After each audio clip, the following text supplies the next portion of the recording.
Om Sthapakaya cha dharmasya sarvadharmasvarupine avatara varisthaya Ramakrishnaya te namaha. Yesterday we went through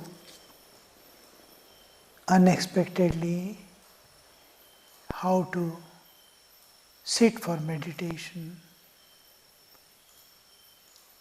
the way in which we sit for meditation, what are the preparations internally, externally, how to sit, and all we contemplated.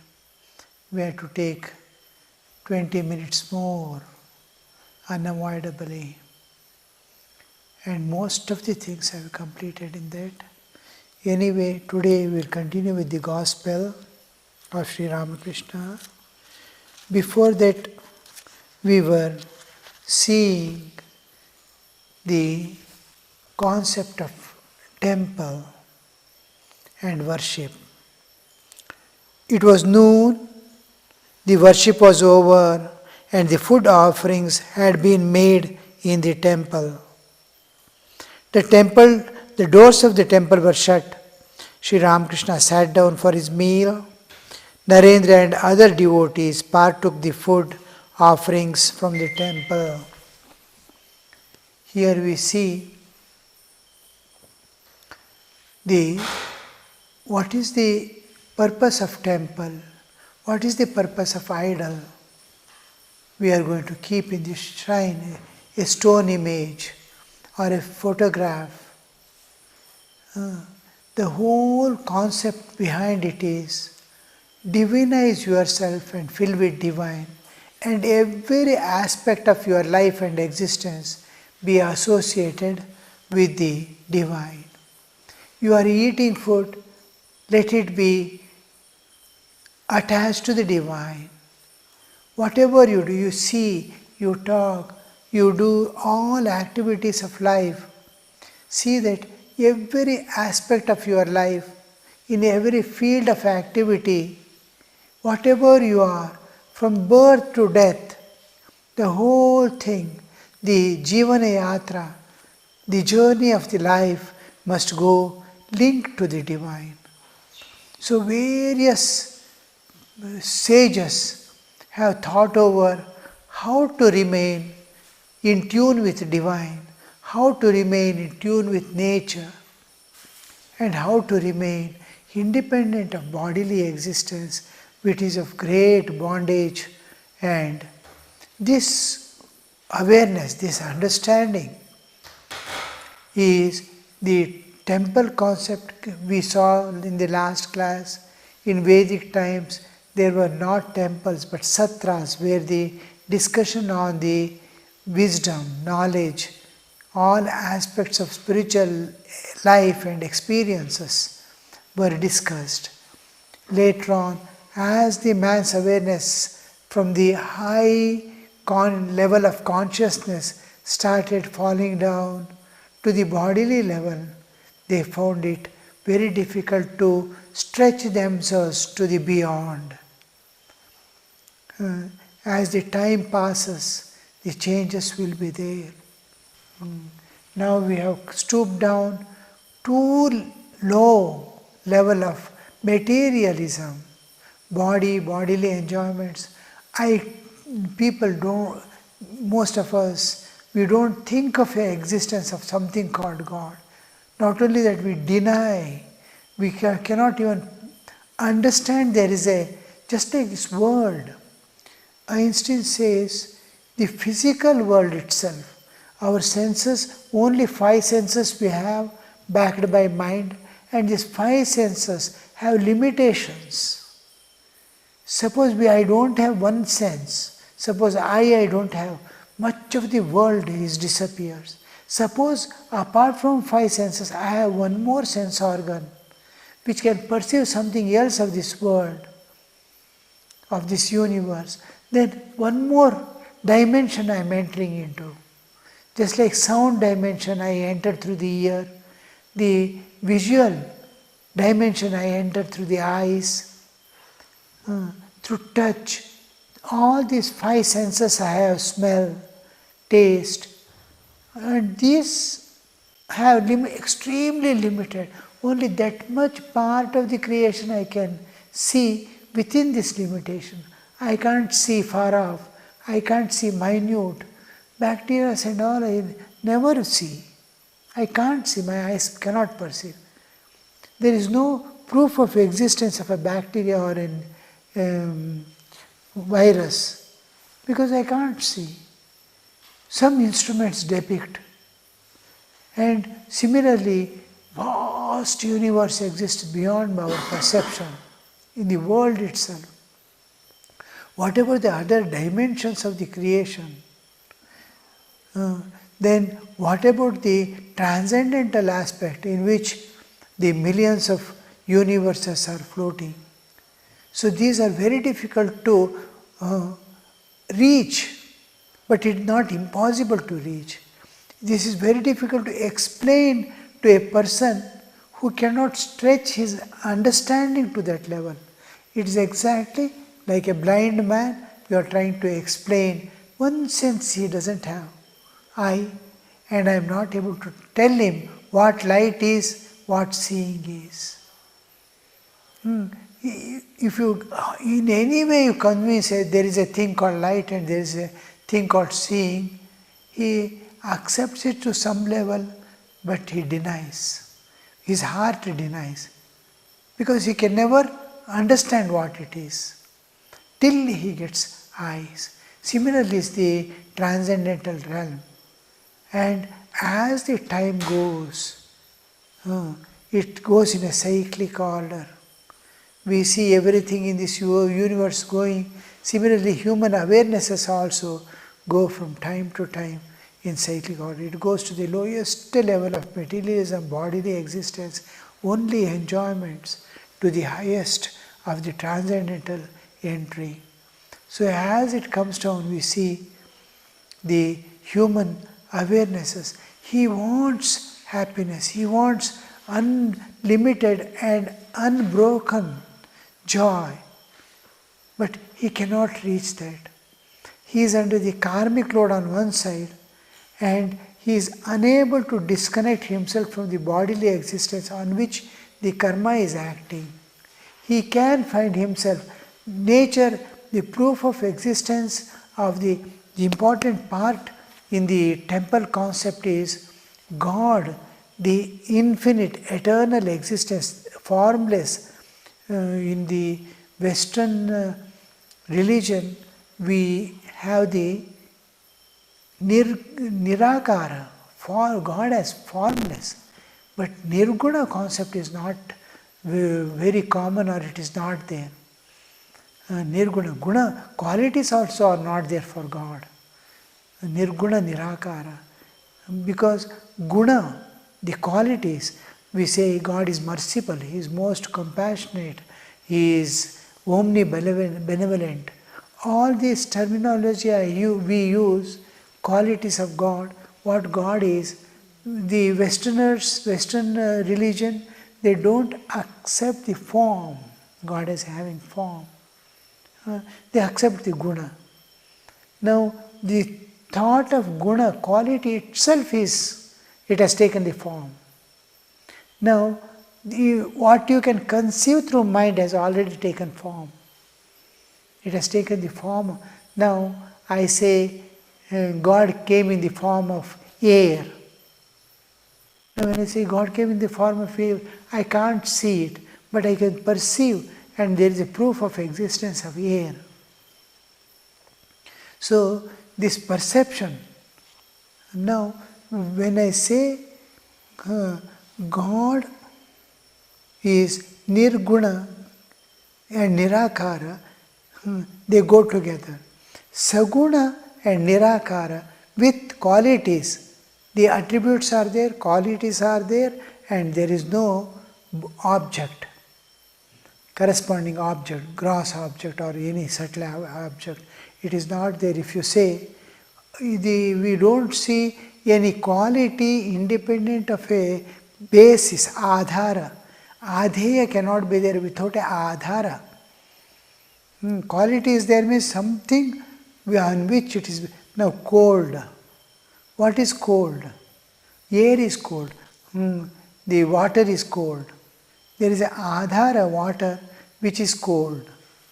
So it must be qualities alone, goodness or love and all that cannot fly about in this space without a adhara.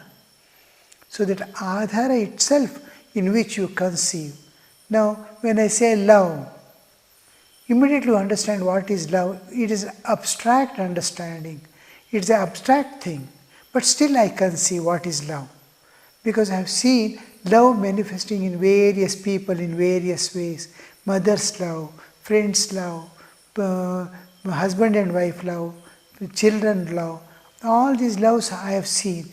Loving the nation I have seen. So love, now I can separate love and see from the objects what is love I can conceive. It is, though it's abstract, it has a reference somewhere. So I can understand. A thing which doesn't have a reference, because it is nirakara, akara. But the moment it comes into the mind, which can be, guna can be conceived, he is most compassionate when I say, can I have an example anywhere of being compassionate without a adhara, without a person or personality? We don't see. That's why Shardananji says the nirakara saguna is not, doesn't satisfy reasoning. It doesn't stand reasoning. There cannot be exclusively guna without a adhara. Goodness, we have seen some people or others somewhere being good. So goodness I can understand. Goodness where the humans or any being is not there, there is no object, but goodness alone is there, it is difficult to conceive. So here we see the how that God, how in that form it manifests, or as I imagine. Suppose I have the understanding of Shiva, I have the understanding of Durga, I have the understanding of Christ, I have the understanding of some God with form. So when can I, how does that impersonal become personal? How does that infinite become finite? The best example is ourselves. The moment you sleep, you are dissociated from the body. Your akara has dissolved. In dream you identify with the dream body, you continue with the reflections of the waking state form. From there when you enter into deep sleep, there is absolutely no akara, no guna, nirguna, nirakara. And you cannot name, you cannot understand what you have seen in deep sleep, but you neither have a form nor any qualities. But how you again project out and identify with a bodily existence, how the impersonal, with his nirguna nirakara, how does it project out and become saguna sakara, you see, identifying with a bodily existence. This body is just a matter. I have gathered this matter together. If you see a seed gathering one by one atom and molecule from the earth and building up a tree, and identifying, that seed is identifying with a tree. Like that, I project out each time, and this is an object of matter, and that with matter I am identifying. Similarly, cosmic consciousness, the Ishvara also can identify with a, create itself a body. Just like I have created my body from the embryonic stage of my existence. I have developed this body, eating food, taking this, that and all.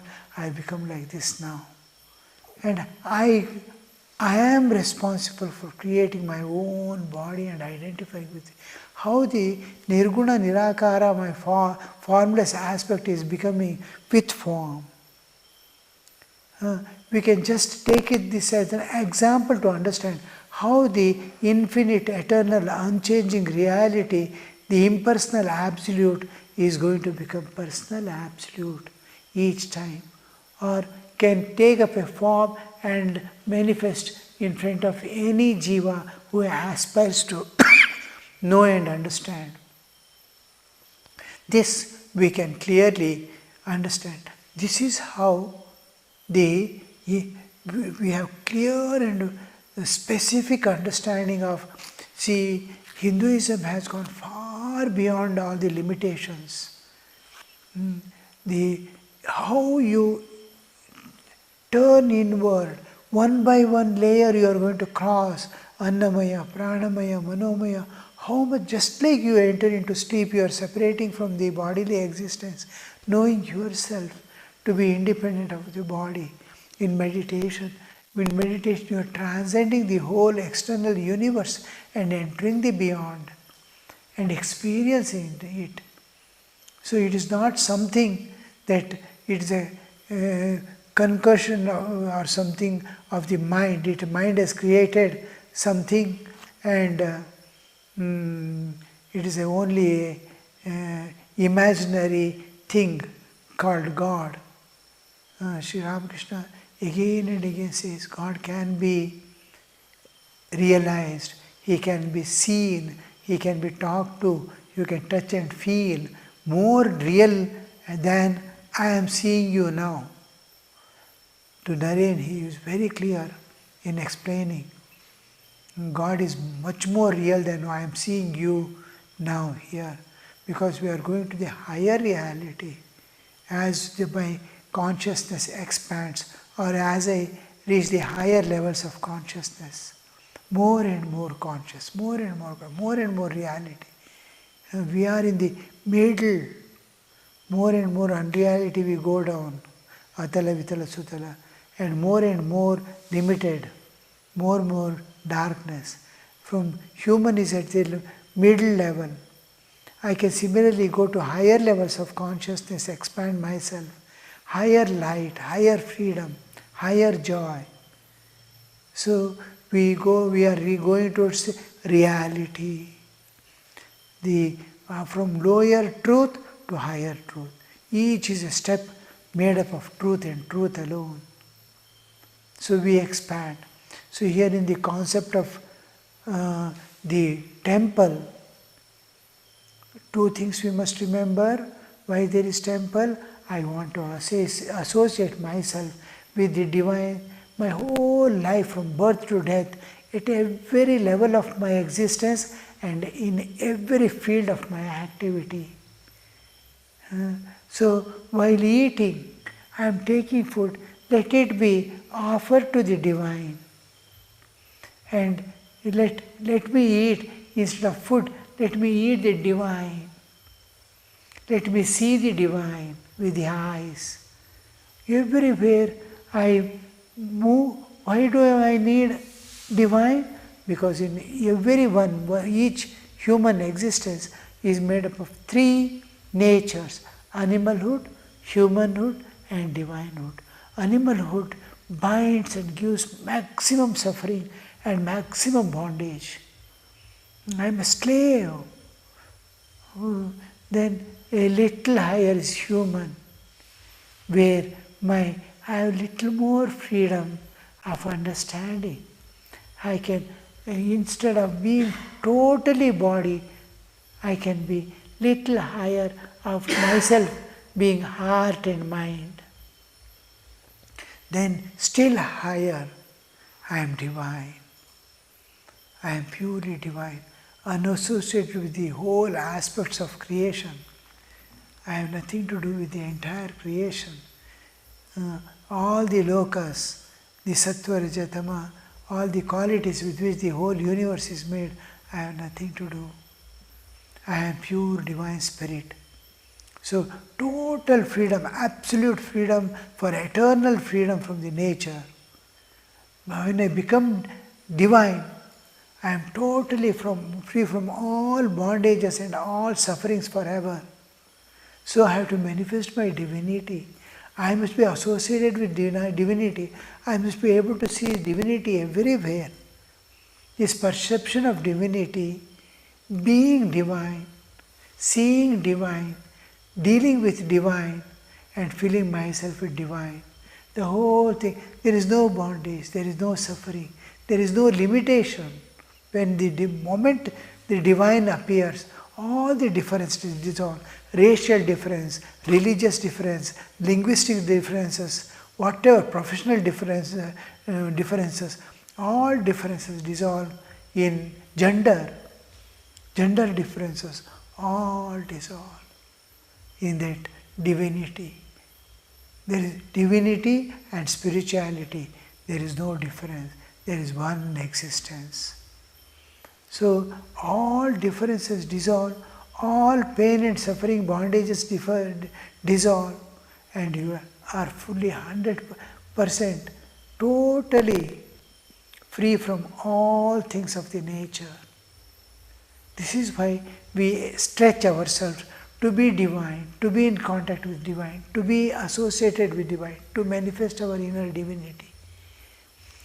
So here the temple concept, the whole temple concept, worship is where I, one by one aspect of my existence, I am going to offer to divine, because it is a thing which is catching me. Now I want to release it. I cannot put anywhere. My mind is there. I cannot put anywhere. I cannot dissociate. But only its source alone I can put back. From where it has projected, it alone can suck it back. My mind is there. My senses are there. Where to offer? How to offer? It is running towards the world of enjoyment. It wants something or other of this world. So that mind I have to offer, my senses I have to offer. This is worship. All aspects of my existence, these are spiritual practices. In dhyana, I offer my intellect, buddhi. In puja, I offer my senses. In japa, I offer my mind. In seva, I offer my body. In various levels, in every part I am offering back to the source, so that they don't hold me, they don't catch me, they don't limit me. I want to be free from all holdings. I should not hold anything, nor anything should hold me. So in puja is a part in which most important part of my perception of the world, I am going to the senses, the five senses with which I am going to offer it to the divine in worship. So you see, the Sri Ramakrishna is living in the temple complex. What a beautiful thing you see. And there is Shiva temple on all sides, and there is Kali temple, there is Radhakrishna temple, and there is Ganga. And the Ganga and this one is pervaded by nature. The whole thing, fruits and flowers, garden. Now it may not be seen, but the whole of the other part, up to the Beltola, the whole region was filled with fruit trees. On the bank of river Ganga, the whole thing is flowering plants. Nature as it is, river is flowing. You can see night, sky filled with stars, clouds flowing in rainy season, rains falling. How beautiful everything, nature. In that nature, pure natural atmosphere of those days, Sri Ramakrishna is there in the temple complex where divine and divine in various aspects can be seen. It is like a garden itself. So here we see what a beautiful setup, worship. And in worship, we are going to take food. That food is also offered. You are going to eat anyway. Even if you are going to eat non-vegetarian food, you have to kill that animal. Whether it is goat or chicken, whatever you are going to eat as non-vegetarian, you have to kill. Instead of killing an animal and eating for your stomach, offer it to God. Cut it in the front of Mother. Let that be sanctified. You see, before the goat is given to the Mother, in sacrifice before Mother, 48 days it is fed with the prasad of Mother. Every day worship is done, fed with prasad, and every day in its year, japa is done by the pujari who is going to offer that. He has to go on repeating. It is whole thing. I am going to kill it for my food anyway. Even if I don't do, I am going to kill it. But let it also have some higher benefits. Let it also reach, having fed a human, let it not be like another animal eating the animal. Let his body be put to a person who is a devotee of God. So here we see everything is, even ordinary food, you are going to take rice and dal, every grain has sacrificed its life. Thousands of lives I am eating in one morsel. And every grain would have been a beautiful plant in this world and flourished nicely, joyfully in that breeze. It would have moved itself, and it has sacrificed its life for my living. It is as much as killing an animal. I am killing these. Thousands of grains I am eating, which are seeds of the another plant. So, should I eat at all food? Kill so many things. How, like me, I am happily living, it also would have lived. Now, can you offer this to Divine and get rid of that awareness? And see that, oh, this is offering to Mother. I am taking the prasad of Mother. I am not eating food as if I am living at a very high level where killing and this one is not there. When Divine comes into picture, the survival is done by the nature.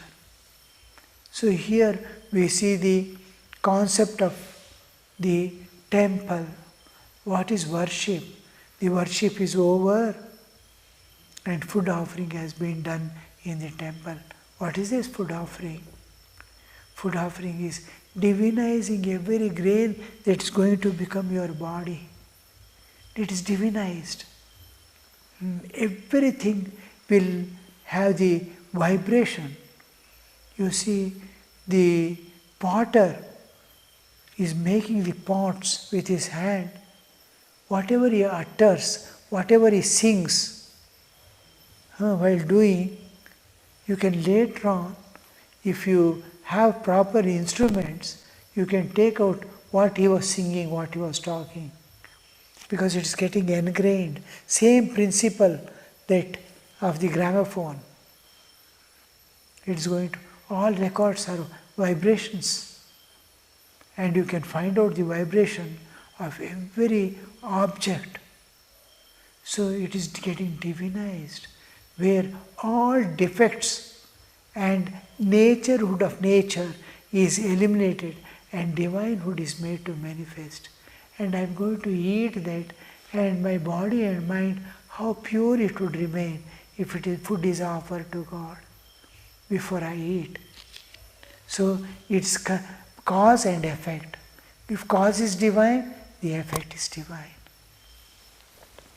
Om Shanti Shanti Shanti Harihi Om Tat Sat Shri Ramakrishna Arpanamastu.